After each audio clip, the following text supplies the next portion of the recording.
this video, we'll be discussing the role of what we've identified or what we've called new imperialism in the 19th century by looking specifically at the story of Africa. Europe had lost its colonies in the Americas by the late 18th and early 19th centuries. The world saw the American Revolution, the Haitian Revolution, revolutions across Latin America, and so many of those European empires in the Americas collapsed by the 1820s. But the Europeans, as we have seen, weren't done with colonialism just yet. In the late 19th century, they turned their attention to Africa and Asia, and in this video, we're going to be looking very specifically at what would become known as the scramble for Africa.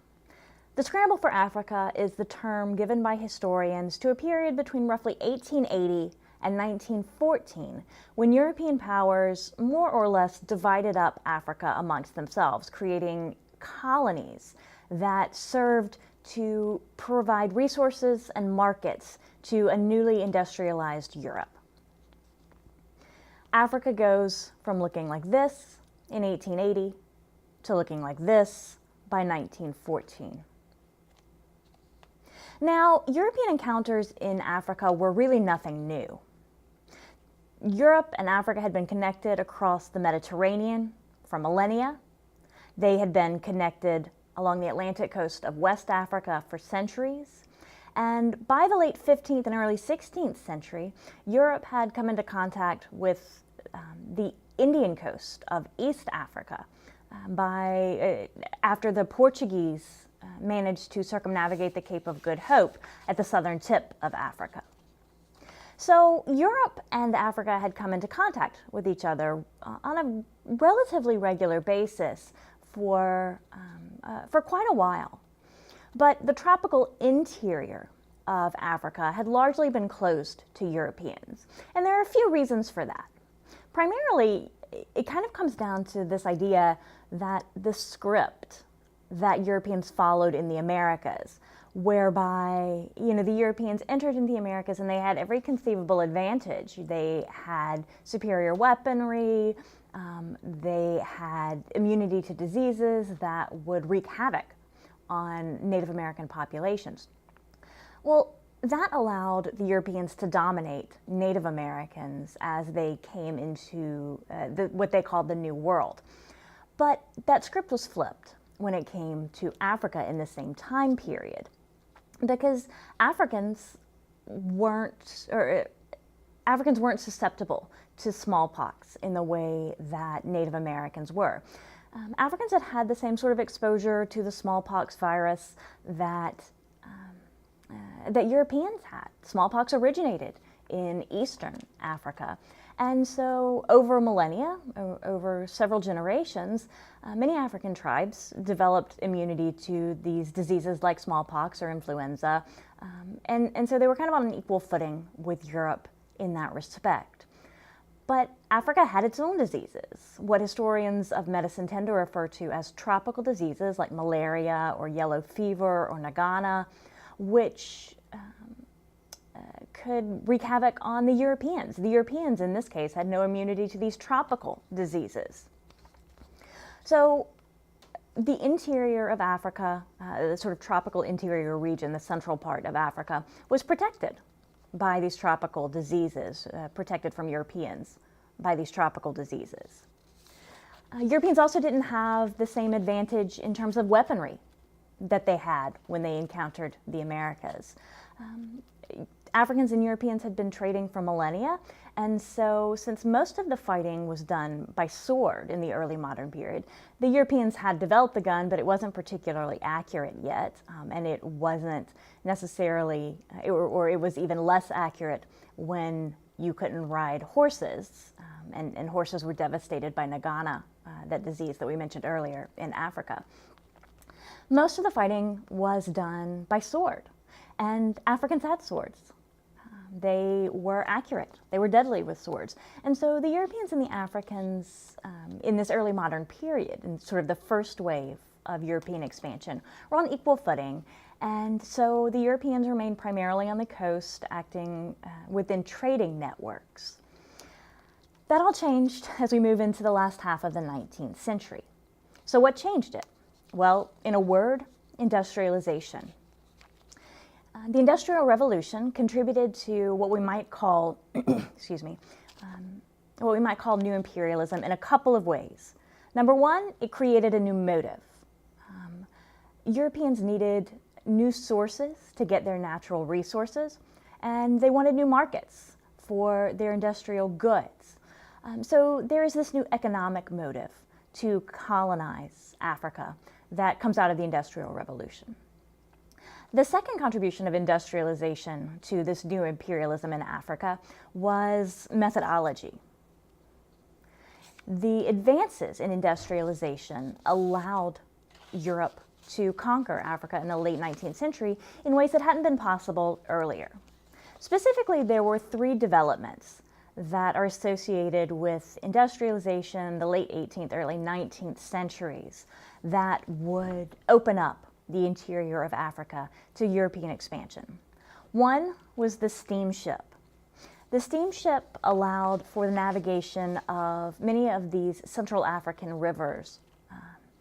A lot of African rivers were not navigable by sail, and so the arrival of the steamship allowed them to navigate rivers that had been previously impassable. Industrial weaponry, including the machine gun, gave Europeans an advantage in terms of, it gave them a military advantage. The traditional gun, traditional swords, was just no match for even the earliest of the machine guns. And finally, Europeans discovered quinine. And quinine would be used as an anti-malarial treatment, as an early anti-malarial medicine, protecting Europeans far more effectively against malaria and other tropical diseases. So these three things combined, the steamship, industrial weaponry, and the discovery of quinine as an anti-malarial medicine, opened up this interior of Africa to European expansion. And so beginning in about the 1870s, Europe would more or less just divide Africa up into colonies. There are a few exceptions, places like Ethiopia and Liberia, which maintained their independence. But by and large, by 1914, by the outbreak of World War I, Africa is basically a chessboard for European power structures. It's divided up into colonies without regard to ethnic background, without regard to language, without regard to history. It's just kind of divided up amongst the European powers according to their power struggle, not according to the reality of the African tribes living in Africa in the 19th century. So let's talk a little bit about what this scramble for Africa actually looked like. And we'll start our story in the northeastern corner by looking at Egypt. Now, Egypt is strategically important in African history, and specifically in the history of 19th century Africa. Because in 1869, a French engineer named Ferdinand de Lesseps completed construction of a canal that connected the Mediterranean Sea to the Red Sea. And the Suez Canal, as it would become known, cut the time that it took European sailors to get from the Mediterranean Sea to China in half. So this is a huge deal, and it made Egypt, and specifically control over Egypt, strategically important for Europeans. It opened under the control of the French Suez Canal Company, and the French had negotiated what we might call special economic relationships with the leader of Egypt, who was known as the Khedive. They had gotten these special agreements from Khedive Said Pasha, and then had to renegotiate them with Khedive Ismail Pasha. So you have this kind of special relationship, more or less, between the French and the Egyptians, which makes the English, the British, a little bit nervous about the control that the French had over this Suez Canal. So what happens is that Khedive in the 1870s, this is Khedive Ismail Pasha, he wants to expand Egyptian influence by sailing up the Nile River and taking control of essentially more of Africa. So he wants to become an imperial power, and he spends a ton of money trying to achieve this goal. He spends so much money that he more or less bankrupts Egypt, and Great Britain steps in. They loan the Khedive a tremendous amount of money. They invest in this Egyptian government. They invest in the Egyptian economy. They more or less bail him out in exchange for control, in exchange basically for creating a protectorate or a puppet state. They get control, or they're given what had been Egyptian control over the Suez Canal. Essentially, the French and the Egyptians shared control of the Suez Canal because it was built by a company, and so they sold public shares. So the Egyptians give their shares over to the British, which gives the British more or less a say, an equal share in the Suez Canal, which makes the French nervous.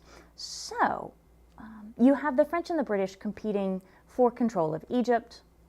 And as a result of all of this economic investment, and as a result of all this money that the British put into Egypt, Britain wins. They establish control over Egypt and establish a position in the northeastern part of Africa that will serve sort of as a base for British expansion into the rest of Africa.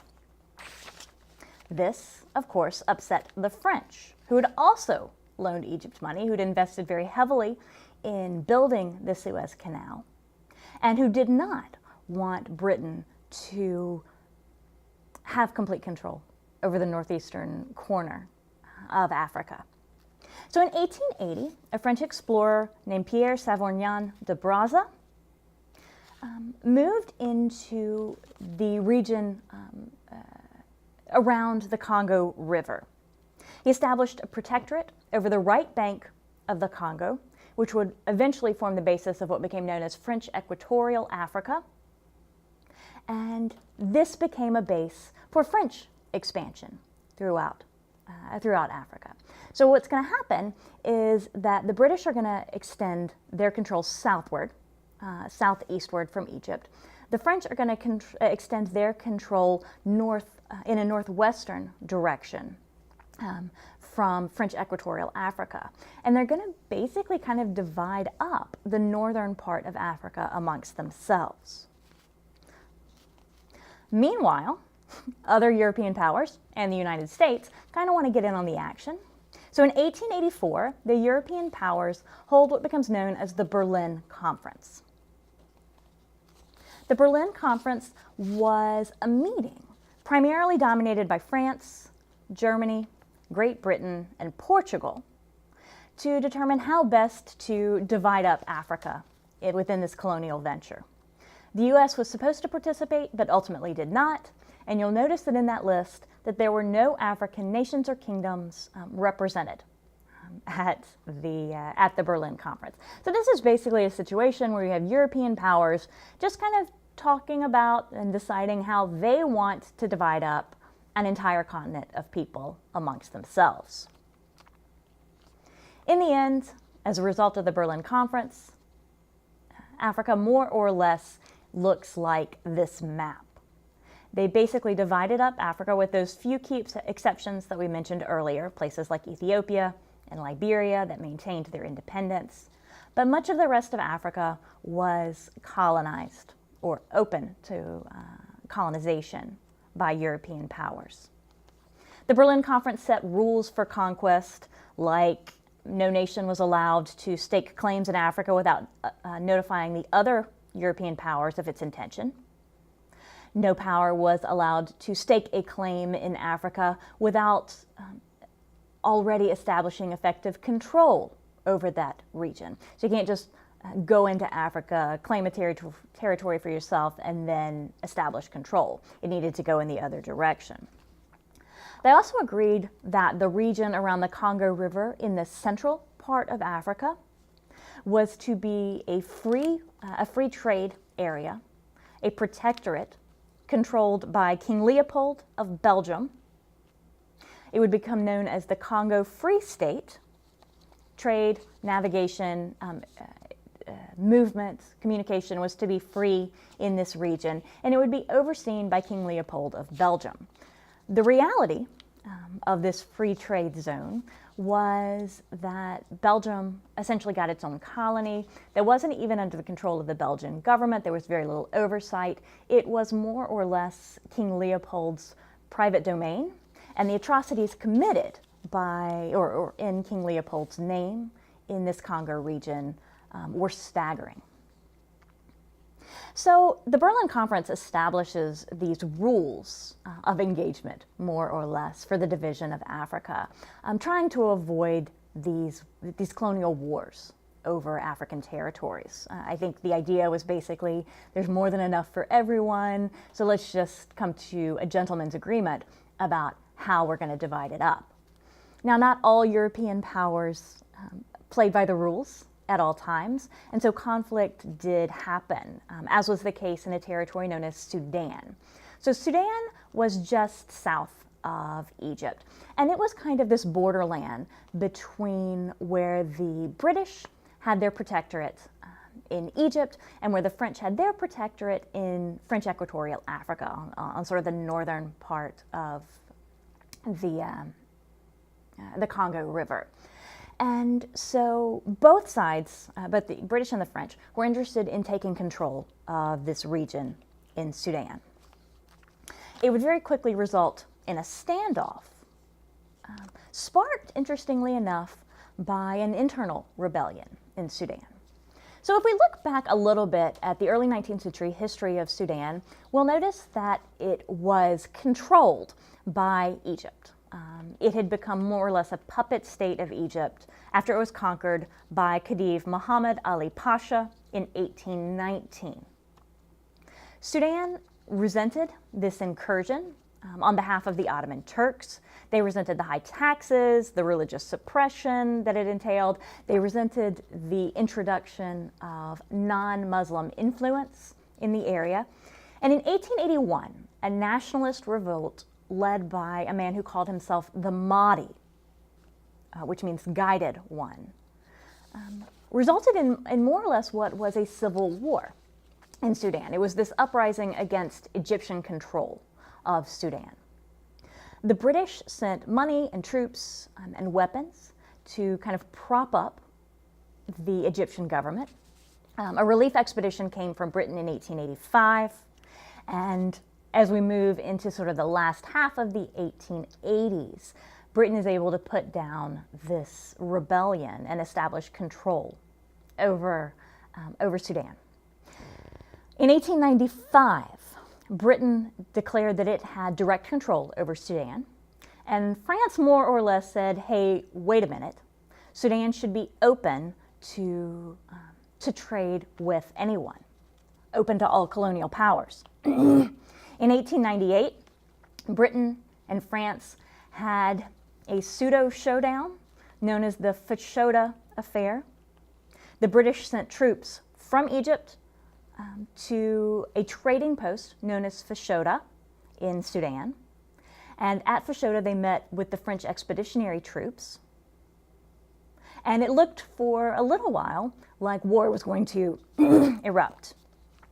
The Fashoda affair did end peacefully because the French weren't prepared to go to war with Britain, who had a superior navy and had a superior navy for centuries.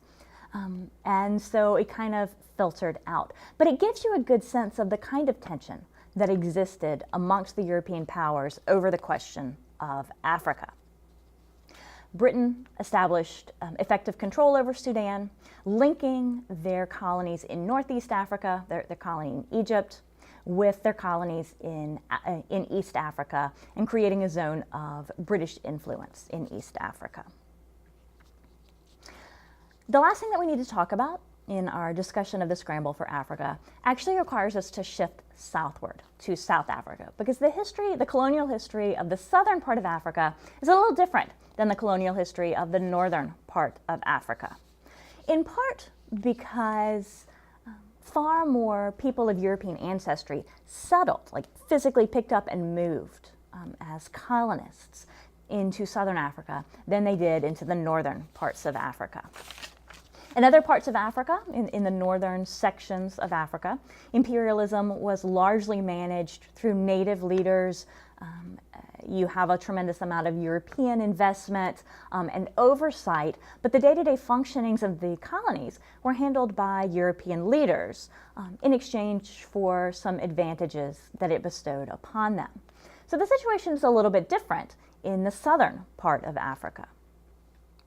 The Dutch took the Cape of Good Hope from the Portuguese in 1692, so all the way back into the late 17th century, and started to send the first of the European settlers into the region.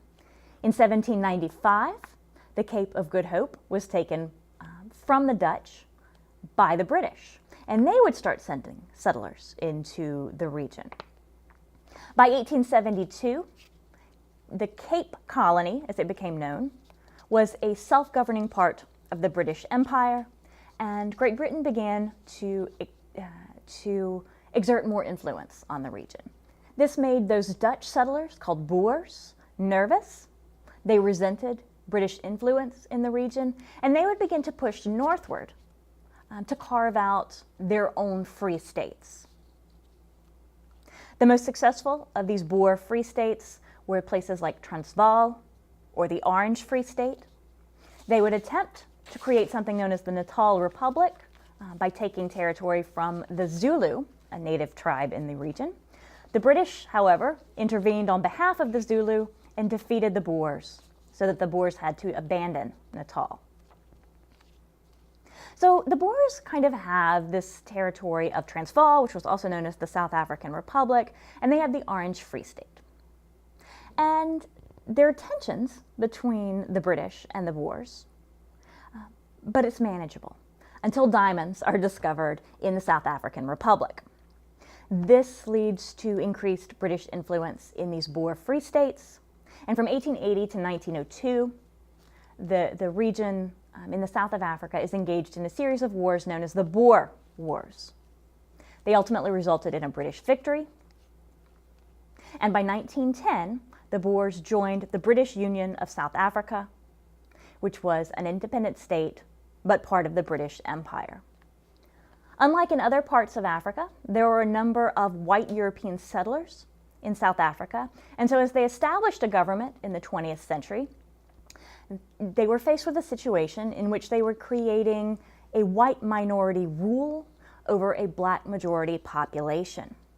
They built largely on racial policies of separation and inequality, and this would eventually lead to what would become known as apartheid, an Afrikaans word meaning separateness, but which has come to define sort of these racist policies that governed South Africa for most of the 20th century, even after decolonization. Thank you.